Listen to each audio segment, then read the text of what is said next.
बिस्मिल्लाहिर्रहमानिर्रहीम। अस्सलाम वालेकुम स्टूडेंट्स। आज के लेक्चर में हम एक्सरसाइज नंबर 7.3 का क्वेश्चन नंबर 6 और 7 सॉल्व करेंगे। लेक्चर स्टार्ट करने से पहले मेरे चैनल को लाइक और सब्सक्राइब कर दें, बेल आइकन को प्रेस कर दें ताकि हर न्यू आने वाली वीडियो का नोटिफिकेशन आपको मिलता रहे। इसके अलावा अपने तमाम जानने वालों के साथ मेरे चैनल को शेयर भी कर दें। तो स्टार्ट करते हैं। Question number 6 is if X is so large that 1/x whole square and higher powers में be neglected then show that under root X square plus 25 minus under root X square plus 9 is approximately equals to 8/x। अब पिछले questions में यहाँ क्या given था, if X is so small, और जब x की वैल्यू बहुत छोटी होती थी तो ही हम इसको निगलेक्ट करते थे।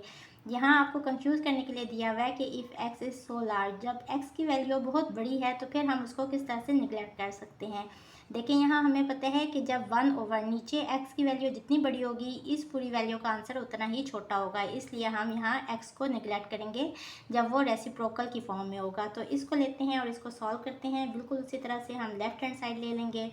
Under root X square plus 25 minus under root X square plus 9, और इसको हम इस तरह से लिख सकते हैं, अंडर रूट की जगह पे इसकी पावर 1/2 और यहाँ भी इसकी पावर हो जाएगी 1/2। अब यहाँ से देखें, अगर तो आप 25 कॉमन लेते हैं, X square plus 25 whole power है 1/2। अगर आप यहाँ से 25 कॉमन ले लेंगे, हमें यहाँ क्या लेके आना है, एक टर्म हमने 1 लेके आनी है। तो अगर 25 कॉमन लेंगे तो यहाँ क्या हो जाएगा एक्स स्क्र ओवर 25 और यहाँ क्या हो जाएगा प्लस 1। लेकिन इस सूरत में देखें कि x नीचे नहीं आ रहा, हमने क्या करना है, यहाँ से हमारे पास हिंट आ रहा है कि हमने x की वैल्यू को तभी हम इग्नोर कर सकते हैं जब x जो है वो रेसिप्रोकल में यानी कि डिनोमिनेटर में हो। तो इस तरह से हम नहीं करेंगे, बल्कि इन दोनों में से हम एक्स स्क्र कॉमन लेंगे। एक्स स्क्र कॉमन लिया है तो उसी तरह से इसकी पावर भी कॉमन में आएगी। यहाँ क्या टर्म रह जाएगी 1 और यहाँ क्या रह जाएगा प्लस 25 ओवर एक्स स्क्र।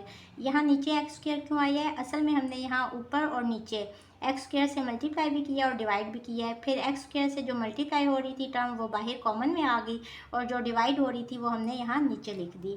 और इसी तरह से इसकी पावर 1/2 है, यहाँ से भी एक्स स्क्र कॉमन ले लेंगे और अंदर क्या रह जाएगा 1 प्लस 9 ओवर एक्स स्क्र और होल की पावर है 1/2।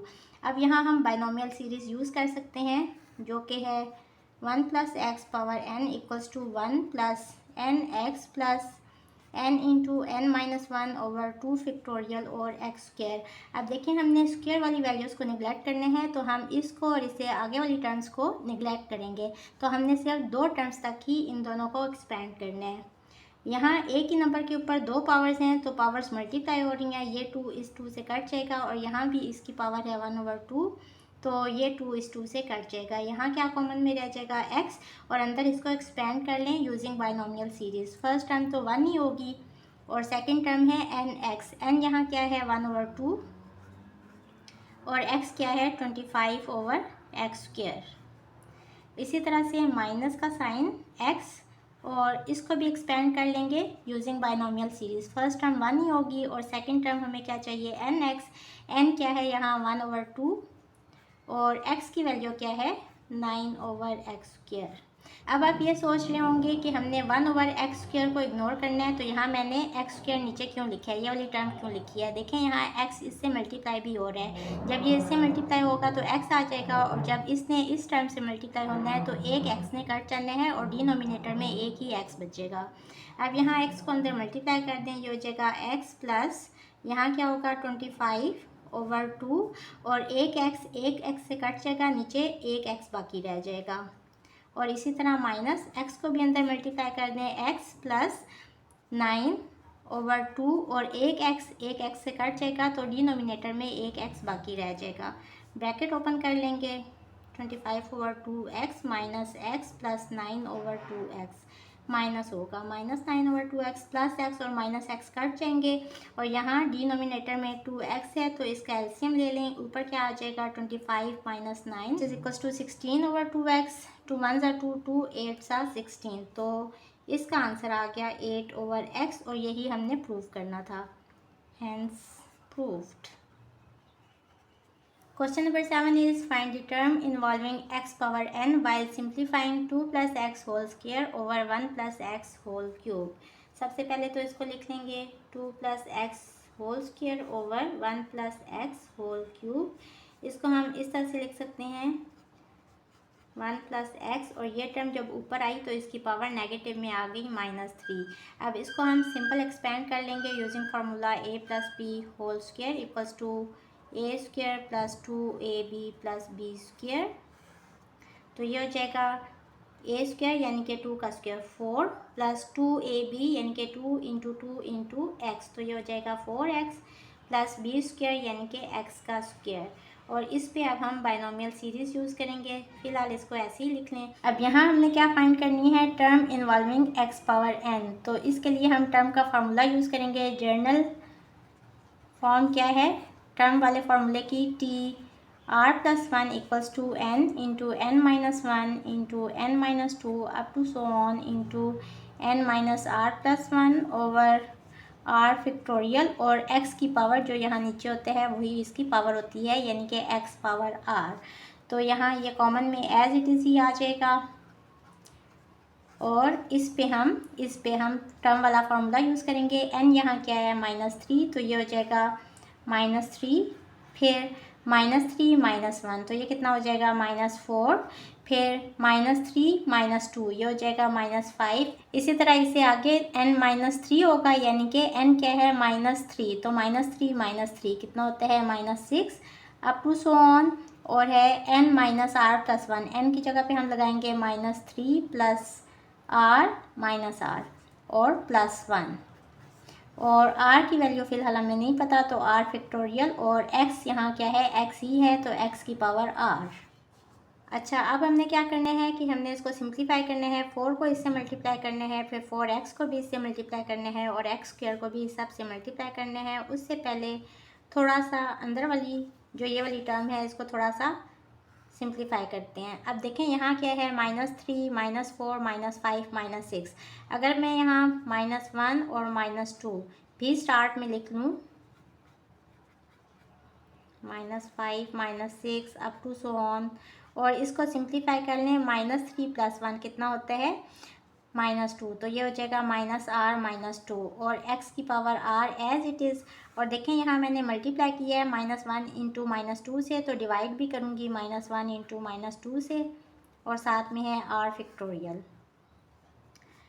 4 plus 4x plus x square. अब यहाँ से मैं -1 कॉमन ले लेती हूँ, -1, तो अंदर क्या हो जाएगा 1 2 3 4 5 6, इन सब में से मैंने -1 कॉमन लिया है। अब इसके ऊपर इसकी पावर भी होगी, वो हम देखेंगे कि ये कितनी टर्म्स हैं उतनी ही इसकी पावर आ जाएगी।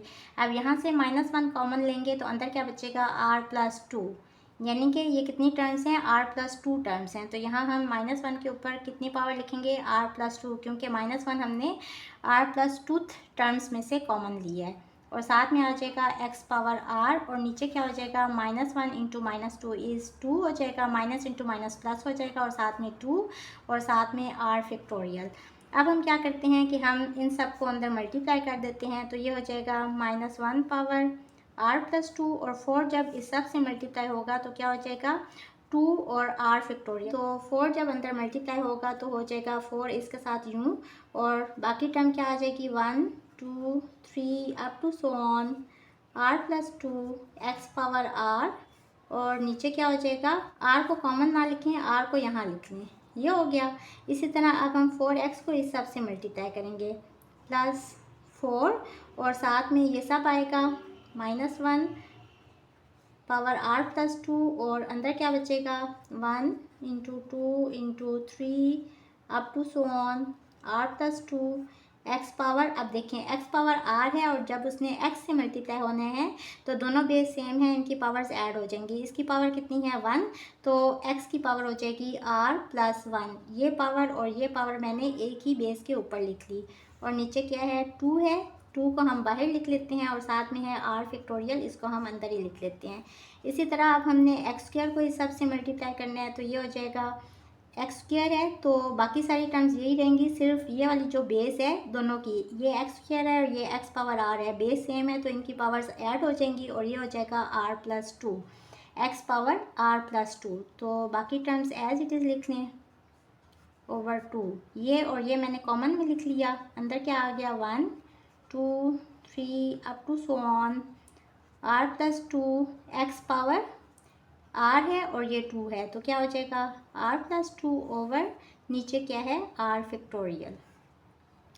अब हम क्या करते हैं, इसके बाद हम ये करते हैं कि हमें क्या चाहिए, हमें वो टर्म चाहिए जिसमें x पावर n आ रहा हो। तो यहाँ इसकी पावर क्या है, x पावर r है, तो हम x पावर r को इसके लिए कंपेयर करते हैं x पावर n से। इस टर्म के लिए x r प्लस 1 को कंपेयर करेंगे x n से, और इस टर्म के लिए x r प्लस 2 को हम कंपेयर करेंगे x पावर n से। ये सेम हो तो पावर्स भी सेम होती हैं। यहाँ से हमारे पास आ जाएगा r इक्वल्स टू n, तो इस वाली टर्म में हमने r की जगह पे n पुट करना है। यहाँ से आ जाएगा r plus 1 equals to n और r equals to n minus 1। इस टर्म में हमने r की जगह पे n माइनस 1 पुट करने हैं, और यहाँ से आ जाएगा r plus 2 equals to n, और यहाँ से r equals to n minus 2। तो इस वाली टर्म में हमने r की जगह पे n माइनस 2 पुट करना है। अच्छा जी, अब इस टर्म के लिए क्या था, हमने r की जगह पे n पुट करना है, तो हम r की जगह पे n पुट कर लेंगे। ये हो जाएगा 4 माइनस 1 की पावर r की जगह पे n, तो n प्लस 2 ओवर 2, और अंदर क्या आ जाएगा 1 into 2 into 3 up to so on. ये हो जाएगा n प्लस 2, और यहाँ हो जाएगा x पावर n, और नीचे क्या हो जाएगा r की जगह पे n factorial plus 4 into minus 1। r की जगह पे अब इस टर्म में हमने क्या पुट करने हैं n माइनस 1, तो n माइनस 1 ये आपने बहुत केयरफुली करना है। थोड़ी सी भी अगर आपकी मिस्टेक हो गई तो आगे सारा क्वेश्चन आपका रॉन्ग हो जाएगा। Up to so on r की जगह पे n माइनस 1, तो n माइनस 1 और प्लस 2, और x की पावर r की जगह पे यहाँ भी n माइनस 1 और साथ में है प्लस 1। अब देखें यहाँ इन सब को जब आप सिंप्लीफाई करेंगे ना, तो वेरिएबल क्या हो जाएगा, इन सब के साथ x पावर n ही वेरिएबल आएगा, और नीचे क्या है r फैक्टोरियल, और r की जगह पे हमने क्या लिखना है n माइनस 1 और इसका फैक्टोरियल। और थर्ड टर्म कौन सी है, यहाँ हमने क्या पुट करने हैं r की जगह पे n माइनस 2, तो n माइनस 2 प्लस 2, ये भी इससे कट गया, और नीचे क्या है 2 है, और अंदर क्या है 1 into 2 into 3 up to so on. r की जगह पे n माइनस 2, तो n माइनस 2 प्लस 2, फिर नीचे r फैक्टोरियल है, यानी कि n माइनस 2 का फैक्टोरियल, और x की पावर है r की जगह पे n माइनस 2 और ये वाला प्लस 2 साथ में, तो n माइनस 2 प्लस 2 हो जाएगा। यहाँ भी माइनस 2 प्लस 2 से कट जाएगा। अब इसको हम लिख लेते हैं एक दफ़ा, माइनस 1 पावर है n प्लस 2, और नीचे है 2, और यहाँ क्या है 1 2 3। अब देखें हमें क्या चाहिए, नीचे n फैक्टोरियल चाहिए, तो हम ऊपर भी हमने क्या बनाना है n फैक्टोरियल, ताकि ऊपर n फैक्टोरियल और नीचे n फैक्टोरियल ये दोनों कट जाएं। अब देखें अगर मैं इसको इस तरह से लिखूँ 1 2 3 अप टू सो ऑन, अगली टर्म क्या होगी, अगर मैं थर्ड लास्ट टर्म लिखूँ तो n होगी, फिर क्या होगी इससे पिछली वाली n प्लस 1 होगी, और फिर क्या होगी n प्लस 2 होगी, और साथ में है x पावर n। ये मैंने खुद से ही इस सीरीज़ में इससे पीछे वाली और उससे पीछे वाली दो टर्म्स लिख ली हैं।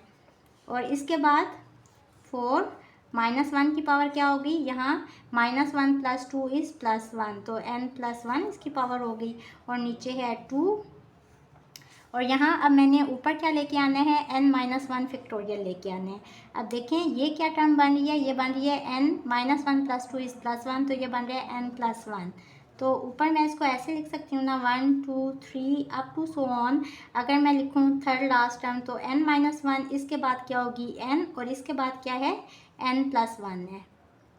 ये मैंने इससे पीछे वाली दो टर्म्स लिख ली हैं, और नीचे है n माइनस 1 फैक्टोरियल, और x की पावर क्या है n। और अब इसको लिख लेते हैं माइनस 1 की पावर n ओवर 2, और अंदर क्या है 1 2 3। अब यहाँ देखें माइनस 2 और प्लस 2 ये दोनों काट के यहाँ क्या बच गया n बच गया।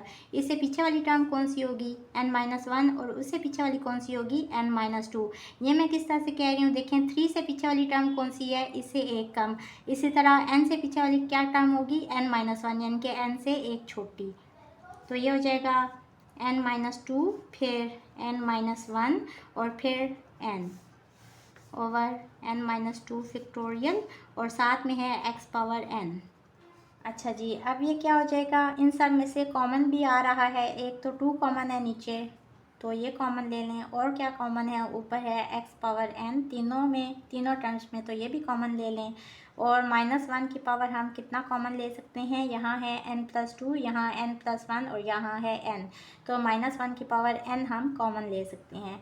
तो अब यहाँ क्या बचेगा, एक तो बच गया 4, इसको अंदर लिख लें, और बाकी क्या बच गया, अब देखें यहाँ से यहाँ तक ये सब क्या है, ये है n फैक्टोरियल, और साथ में है n+1 n+2, x power n common चला गया था और नीचे है n फैक्टोरियल, ये इससे कट गया, प्लस 4 -1 की पावर n कॉमन चला गया, तो अंदर कितना बचा, -1 की पावर 1 बच गया, और यहाँ भी -1 की पावर 2 बच गया था, -1 की पावर n हमने कॉमन ले लिया था, तो ये -1², ये भी स्टार्ट में लिख लें। अच्छा, इसके अलावा 2 भी कॉमन चला गया और x पावर n ये भी कॉमन में लिख लिया, तो बाकी क्या बच गई टर्म हमारे पास। अब देखें हमें नीचे क्या चाहिए, n-1 फैक्टोरियल, तो यहाँ से यहाँ तक ये सब क्या है, n-1 फैक्टोरियल है, और साथ में क्या बच गया, n और n+1, और नीचे है n-1 फैक्टोरियल, ये इससे कट गया, और x पावर n ये भी हमने कॉमन में लिख लिया था। और यहाँ क्या हमारे पास रह गया, -1 पावर n ये भी कॉमन में चला गया, 2 भी कॉमन में चला गया, और x पावर n भी कॉमन में हमने लिख लिया है, तो अंदर सिर्फ ये वाली टर्म बच गई है, तो ये क्या होगा, प्लस, और यहाँ से लेके यहाँ तक ये सब क्या है, n-2 factorial over n-2 factorial, और साथ में क्या बच गया, n-1 और n, तो ये इससे कट गया, और इन सब का कॉमन है ये, तो इसलिए मैंने ये वाली ब्रैकेट यहाँ लगा दी है। अब तो ये हो जाएगा -1 power n x power n over 2, और इसको अब हम सिंप्लीफाई कर लेंगे। देखें -1 का स्क्वायर है, माइनस के ऊपर पावर है इवन नंबर, तो ये तो पॉजिटिव साइन हो जाएगा, ये तो ख़त्म हो गया। बाकी क्या रह गया, 4 × n+1 × n+2, n+1 और n+2 को मल्टीप्लाई कर लें, ये हो जाएगा n² plus n plus 2n और +2, तो ये हो गया n² प्लस 3n प्लस 2, और इसको 4 से मल्टीप्लाई भी कर लें, तो ये हो जाएगा 4n² प्लस 4 3 ज़ा 12n प्लस 4 2 ज़ा 8। तो इसको और इसको और इस 4 को मल्टीप्लाई करके आंसर क्या है वो लिख लेते हैं, ये है 4n² प्लस 12n प्लस 8, और -1 के ऊपर पावर क्या है, और नंबर है, तो ये माइनस साइन बाहर आ जाएगा, और इस पॉजिटिव साइन के साथ मिलके यहाँ हो जाएगा नेगेटिव साइन, और 4 भी लिख लें और ब्रैकेट लगा लें, क्योंकि बाहर नेगेटिव साइन है, तो जब हम ब्रैकेट ओपन करेंगे तो अंदर वाली जो भी वैल्यूज़ होंगी उनके साथ साइन चेंज हो जाएंगे। अंदर क्या है, n × n+1, इनको मल्टीप्लाई कर लें, ये हो जाएगा n² प्लस n, और यहाँ क्या बच गया, प्लस, और इनको भी मल्टीप्लाई कर लें, ये हो जाएगा n² और -n, -1 की power n over 2 x power n, और अंदर क्या है, 4n² plus 12n plus 8 -4n² minus 4n plus n² minus n। अब इसको सिंप्लीफाई कर लेंगे, तो ये और ये दोनों तो कट रहे हैं, और -1 power n over 2 x power n, और यहाँ कितना बचा, 12n, पहले तो n² वाली टर्म लिख लें, n² और 12n माइनस 4n कितना हो गया, 8n, और 8n माइनस n। इसको ऐसे करने ताकि हमें पता चल जाए कि हमने इन तीनों को ऐड करना है, तो 8 - 1 = 7, तो प्लस 7n, और बाकी ये टर्म रहेगी प्लस 8। तो अगर आप इसमें वेरिएबल को एंड पे लिख लें, तो ये हमने वो वाली टर्म फाइंड कर ली जिसमें वेरिएबल है x पावर n, और इसके साथ ये सब इसका कोफिशिएंट है। So this is our answer. Hopefully students आपको आज के लेक्चर की समझ आ गई होगी। अगर आप मेरे चैनल पर नए हैं तो मेरी वीडियोस को लाइक करें, सब्सक्राइब करें, बेल आइकन को प्रेस कर दें। इसके साथ ही मुझे दें इजाज़त। अल्लाह हाफिज़।